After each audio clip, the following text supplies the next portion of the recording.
새날을 여는 새벽 말씀 나눔입니다. 오늘은 2025년 3월 18일 화요일이고 말씀을 전하는 저는 강민 목사입니다. 오늘 우리가 함께 나눌 말씀은 마태복음 23장 13절로부터 28절까지 말씀입니다. 화 있을진저 외식하는 서기관들과 바리새인들이여, 너희는 천국문을 사람들 앞에서 닫고 너희도 들어가지 않고 들어가려 하는 자도 들어가지 못하게 하는도다. 화 있을진저 외식하는 서기관들과 바리새인들이여, 너희는 교인 한 사람을 얻기 위하여 바다와 육지를 두루 다니다가 생기면 너희보다 패나 더 지옥 자식이 되게 하는도다. 화 있을진저 눈먼 인도자여, 너희가 말하되 누구든지 성전으로 맹세하면 아무 일도 없거니와 성전의 금으로 맹세하면 지킬지라 하는도다. 어리석인 맹인들이여, 어느 것이 크냐, 그 금이냐, 그 금을 거룩하게 하는 성전이냐. 너희가 또 이르되 누구든지 제단으로 맹세하면 아무 일도 없거니와 그 위에 있는 예물로 맹세하면 지킬지라 하는도다. 맹인들이여, 어느 것이 크냐, 그 예물이냐, 그 예물을 거룩하게 하는 제단이냐. 그러므로 제단으로 맹세하는 자는 제단과 그 위에 있는 모든 것으로 맹세하며, 또 성전으로 맹세하는 자는 성전과 그 안에 계신 이로 맹세함이라. 또 하늘로 맹세하는 자는 하나님의 보좌와 그 위에 앉으신 이로 맹세함이니라. 화 있을진저 외식하는 서기관들과 바리새인들이여, 너희가 박하와 회향과 근처의 11조는 들이되 율법에 두 중한 바 정의와 긍휼과 믿음은 버렸도다. 그러나 이것도 행하고 저것도 버리지 말아야 할지니라. 맹인된 인도자여, 하루살이는 걸러내고 낙타는 삼키는 도다. 화 있을진저 외식하는 서기관들과 바리새인들이여, 장과 대접의 겉은 깨끗이 하되 그 안에는 탐욕과 방탕으로 가득하게 하는도다. 눈먼 바리새인들이여, 너는 먼저 안을 깨끗이 하라. 그리하면 겉도 깨끗하리라. 화 있을진저 외식하는 서기관들과 바리새인들이여, 회칠한 무덤 같으니 겉으로는 아름답게 보이나 그 안에는 죽은 사람의 뼈와 모든 더러운 것이 가득하도다. 이와 같이 너희도 겉으로는 사람에게 옳게 보이되 안으로는 외식과 불법이 가득하도다. 마태복음 23장 13절로부터 28절까지 말씀입니다. 오늘 읽은 말씀에는 7번에 걸쳐 동일한 표현이 반복됩니다. 화 있을진저 외식하는 서기관들과 바리새인들이여 라는 표현입니다. 사람들이 말을 할 때는 분명히 그 말에 어떤 의도를 담아 말을 합니다. 사람들이 무슨 말을 하고 무슨 행동을 할 때는 2중 3중에 여러 의도들이 섞여 있습니다. 그런 생각을 하고 성경의 한 구절 한 구절을 읽어야 합니다. 그러면서 그 안에 담겨있는 의미가 무엇인지를 찾아낼 수 있어야 합니다. 오늘 이 본문이 우리에게 뭘 말하려고 하는지 한번 살펴보겠습니다. 어제 본문을 조금만 같이 보겠습니다. 23장 2절인데요. 서기관들과 바리새인들이 모세의 자리에 앉았으니 3절 그러므로 무엇이든지 그들이 말하는 바는 행하고 지키되 라고 이야기되어 있습니다. 여기에서 그들이 말하는 바, 이 말은 말 그대로 그들이 해석하고 그들이 가르치려고 하는 원래의 것, 즉 하나님의 율법을 의미한다라고 제가 말씀드렸습니다. 그리고 그 다음에 그들이 하는 행위는 본받지 말라라고 하는 말에서 그들의 행위는 말 그대로 그들의 행동이 아니라 그 하나님의 말씀을 해석하는 과정 속에 나오는 오해와 왜곡과 또 그렇게 오해와 왜곡으로 만들어낸 해석에 바탕된 행동들, 그 모든 것을 통틀어 하는 말이라는 것을 여러분들이 기억하셔야 한다라고 말씀드렸습니다. 그래서 정확하게 표현을 하면 하나님의 가르침은 행하고 지키되 그들의 가르침과 행동은 본받지 말라라는 게 1절부터 12절 말씀의 핵심이다라는 말씀을 드렸습니다. 여러분, 한번 잘 생각해 보시기 바랍니다. 하나님이 우리에게 가르침을 주셨습니다. 우리의 문제를 아시고 하나님께서 우리의 모든 문제를 해결해 주시고 거기에 하나님의 진리까지 계시해 주셨습니다. 여러분, 하나님이 우리에게 도움을 주기 위해 어떤 가르침을 주신다고 할 때 쉽고 정확하고 분명하고 확실하게 하나님은 가르쳐 주십니다. 하나님의 가르침은 완벽하고 하나님의 가르침 하나만으로 충분합니다. 그렇게 완벽하고 충분하기 때문에 너희는 랍비라 칭함을 받지 말라 라고 이야기하는 겁니다. 너희의 선생은 하나고 너희는 다 형제다. 또 땅에 있는 자를 아비라 하지 말라. 너희 아버지는 한 분이시니 곧 하늘에 계신 이시니라. 또한 지도자라 칭함을 받지 말라. 너희의 지도자는 한 분이시니 곧 그리스도시라 라고 선언할 수 있다는 겁니다. 여러분, 우리 기독교는 계시의 종교입니다. 하나님이 말씀하시고 하나님이 가르치시는 종교입니다. 이미 우리의 삶의 원리, 우리의 삶의 행복의 원리가 하나님의 그 말씀과 가르침 안에 다 나와 있습니다. 그러니 우리로부터 나온 새로운 연구나 새로운 대안이 필요하지 않고 새로운 가르침이나 새로운 과업이 필요하지 않습니다. 우리 그리스도교는 하나님이 일하시는 종교입니다. 그 하나님이 일하셨고 완성하셨습니다.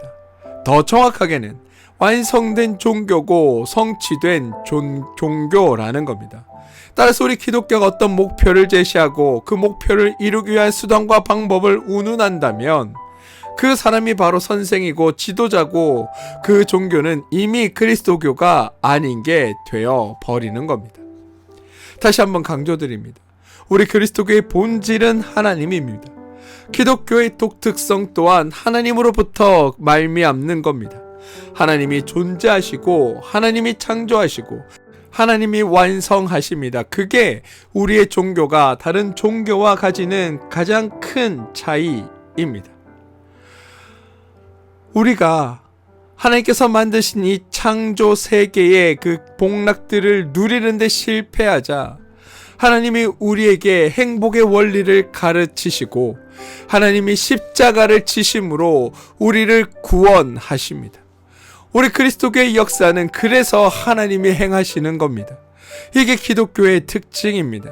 우리 그리스도교의 핵심은 우리의 수고, 우리의 열심, 우리의 헌신이 아니라 하나님의 역사라는 것을 우리는 반드시 고백하고 기억할 수 있어야 합니다. 그러면 여러분, 우리 기독교에서 우리 인간은 뭐하는 존재냐?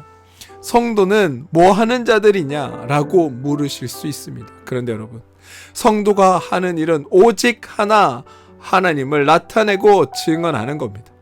그리고 하나님을 나타내기 위해 행하는 일은 어떤 특별한 목적과 의도를 가지고 어떤 일들을 행하는 것이 아니라 그냥 성도로서 하나님께서 우리 가운데 이루어 주신 일들을 기억하고 하나님이 베푸신 은혜와 복을 누리며 사는 것, 그게 우리가 해야 할 일입니다.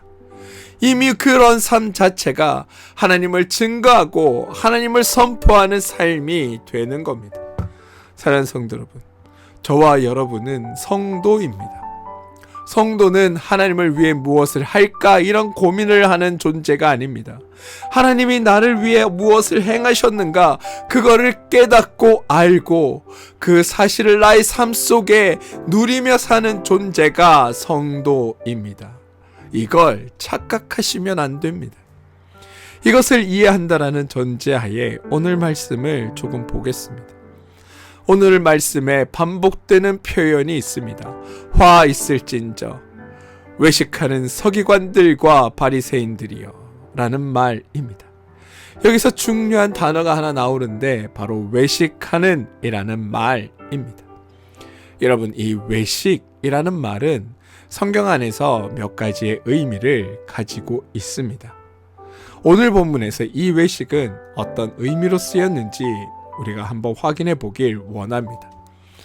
우선 크게는 한 3가지 정도의 의미로 나누어 볼 수 있습니다. 첫 번째는 우리가 일반적으로 잘 알고 있듯이 겉과 속이 다른 것, 마음과 행동이 다른 것, 이게 외식입니다.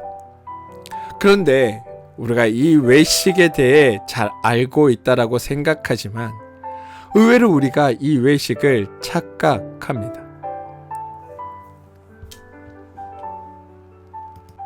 우리가 어느 부분에서 착각하냐면 흔히들 바리새인들과 서기관들을 보며 외식하다라는 말을 쓸 때 그들이 겉다르고 속다르고 말다르고 행동 다르다라는 생각으로 외식이라는 단어를 쓰는데, 여러분, 이건 좀 잘못입니다. 바리새인들과 서기관들은 확신범입니다. 무슨 말이냐? 겉과 속이 같은 자들입니다. 문제는 이들의 속이 잘못되었기에, 이들의 해석이 잘못되었기에 겉으로 드러나는 모습이 잘못된 모습으로 나타난다라는 겁니다. 외식의 두 번째 의미는 보이려고 하는 것, 그걸 외식이라고 합니다. 누군가가 보고 있을 때는 행동을 하고 누군가가 보지 않을 때는 행동을 하지 않습니다. 하나님이든 사람이든 누가 볼 때는 행하고 아무도 보지 않으면 행하지 않는 것, 그걸 외식이라고 합니다. 그래서 제가 예전에 외식이라는 말을 설명할 때 이 외식의 반대말이 뭐라고 했냐 하면 그냥이라는 말씀을 드렸었습니다. 그래서 사람들이 많이 쳐다보고 있는데 그냥 내가 기도하는 게 좋고, 기도하면 마음이 평안해지고, 기도하면 하나님의 은혜가 깨달아져서 나는 늘 기도하는 것을 즐겨해서 그 자리에서 기도한다면 그건 외식이 아닙니다. 그런데 사람들이 많이 있고 사람들이 나를 쳐다보고 있으니까 그들에게 보이기 위해 기도한다면, 그래서 나를 보는 사람이 없어지면 금방 기도를 그친다면 그건 외식이라는 겁니다. 외식의 세 번째 의미가 있는데 그게 오늘 본문에 나오는 의미입니다. 이 마태복음 23장에서 말하는 외식의 의미는 뭐냐 하면 한마디로 말해 쇼 하는 걸 의미합니다. 쇼를 한다는 건 다시 말해 일종의 허풍, 거짓말 하는 것과 마찬가지입니다.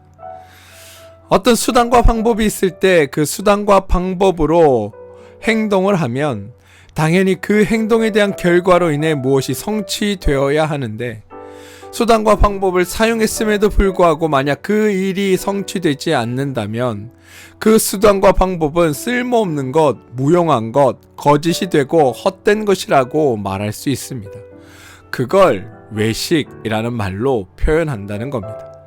오늘 말씀의 상황에 적용해보면 하나님의 말씀 말고 그들이 하나님의 말씀을 해석하고 그 말씀을 행하라고 하는 대로 행했더니, 그것대로 행하면 구원을 받고 복을 얻는다고 했는데 그들의 말대로 행했더니 구원과 멀어지고 복과 멀어지게 되었다라면 그들이 한 말과 행동이 외식이 되는 겁니다. 오늘 23장에서 말하는 외식은 바로 그런 의미의 외식입니다. 원래는 구원받는데 수단이 필요 없어. 하나님의 은혜가 구원해 주는 거야. 네가 복 받는데 너의 열심이 너에게 복을 주는 것이 아니라 하나님의 사랑과 은혜가 너에게 복을 주는 거야. 이게 성경의 고백인데, 네가 복을 받으려면, 네가 구원을 얻으려면 하나님을 기쁘시게 하는 일을 해야 되고, 열심을 해야 되고, 수고를 해야 되고, 헌신을 해야 되고, 너의 모든 수단과 방법을 가리지 않고 하나님께 갖다 바쳐야 하나님이 그것을 대가로 너에게 구원을 주고 복을 준다라고 말한다면 그것은 하나님의 말씀을 왜곡하는 것과 마찬가지로 성경은 오늘 그 행위를 외식이라는 말로 표현하고 있다는 겁니다. 원래 수단이 필요는 없는데 수단이 있어야 한다라고 말하고, 목적이 필요 없는데 목적을 내세운다면 그것이 바로 외식하는 종교다라고 표현하고 있다라는 겁니다. 사랑하는 성도 여러분, 우리 기독교는 하나님이 은혜를 주시는 종교입니다. 그렇기 때문에 수단이 없습니다. 그런데 은혜를 받기 위한 수단이 제시된다면 그게 다 외식이라는 겁니다. 우리 기독교는 여러분, 하나님이 완성하신 종교입니다. 하나님이 완성하시고 이루시기에 어떤 목표가 있는 종교가 아닙니다. 그런데 만약 우리 기독교가 하나님께 은혜 받는 방법을 말하고 축복을 받는 수단을 말하고 꼭 마치 구원이 우리 삶의 목적인 것처럼 이야기하고 그 구원을 달성하기 위해 너희의 수고와 헌신이 필요하다라고 말한다면 그게 외식하는 종교라고 성경은 말하고 있다는 겁니다. 바리새인들이 이스라엘 백성들을 향해 한 일이 바로 그것입니다. 서기관들이 이스라엘 백성들을 향해 요청한 것이 바로 그것이라는 겁니다. 너의 헌신으로, 너의 율법을 지켜내므로, 네가 하나님 앞에 하나님의 말씀을 하나도 어기지 않고 지켜내는 것을 통해 하나님의 구원을 네가 쟁취하는 게 우리에게 있어 가장 중요한 일인 것처럼 말했다는 겁니다. 그러면서 정작 하나님이 우리에게 베푸시는 은혜와 구원과 사랑은 아무것도 아닌 것처럼 치부한 게 이들이 행한 일입니다. 원래 하나님의 뜻과는 전혀 다른 것을 가르치는 것, 그래서 그들을 향해 외식하는 자다라고 주님은 말씀하고 계십니다. 사랑하는 성도 여러분, 22절을 보시면 하나님이 계시하여 주시고 하나님이 완성해 주셨다라고 고백되어 있습니다. 그런데 그 하나님을 놓쳐버린 채 우리가 행하는 그 모든 수단과 우리가 행하는 그 모든 방법, 그게 다 외식이라고 성경은 우리에게 지적해주고 있는 겁니다. 여러분은 하나님의 은혜로 축복받은 성도의 삶을 누리고 계십니까? 혹시 어떤 감당할 수 없는 책무 앞에 헉헉대고 계시지는 않으십니까? 축복받은 성도의 삶을 누리는 것은 고사하고 하나님 시중 드느라 힘들고 하나님의 요구사항 이루어 드리느라 헉헉대고 계시지는 않으십니까? 그런데 여러분, 하나님이 우리에게 진짜 원하시는 것은 우리가 하나님이 종이 되어 하나님의 모든 것을 뒤치다꺼리 하듯 행하는 것이 아니라 이미 우리 가운데 하나님이 이루시고 완성하신 일, 우리 가운데 이루어진 일로 말미암아 우리가 하나님으로 말미암아 행복하고 복되게 살아가는 것을 하나님이 원하고 계신다는 걸 여러분들이 기억하셨으면 좋겠습니다. 저는 우리가 그런 하나님의 일하심의 결과를 알고 이 땅에서의 삶을 행복하고 복되게 살아가는 그런 여러분들 되시기를 소망합니다. 날마다 웃으며 날마다 감사하며 살아가는 삶, 그게 성도의 삶입니다. 그리고 그게 외식하지 않는 자의 삶입니다. 오늘 하루 저는 여러분들이 외식하지 않고 하나님의 은혜를 누리며 사는 그런 복된 하루 되어주셔서 우리 가운데 이루시고 완성하신 하나님의 그 기쁨을 온전히 여러분의 삶으로 누려내시는 그런 여러분들 되시길 주님의 이름으로 축원드립니다. 함께 기도하겠습니다. 주님, 내 삶에서 거짓되게 살아가는 일은 없었는지를 돌아봅니다. 쇼하는 모습처럼 살고 있는 건 아닌지도 돌아봅니다. 내가 겉으로 보이는 것에 바빠 나 스스로를 속이며 사는 것은 아닌지, 하나님의 일하심과 역사하심은 보지 못한 채 어떻게 하면 나의 겉과 속이 다른지를 숨길지에 대해서만 열심은 아니었는지를 돌아봅니다. 하나님, 이런 우리를 용서하시고 오늘 하루만이라도 우리가 하나님 앞에 바르게 서서 믿음 안에 살아가는 그런 성도들 되게 하여 주시옵소서. 예수님의 이름으로 기도합니다. 아멘.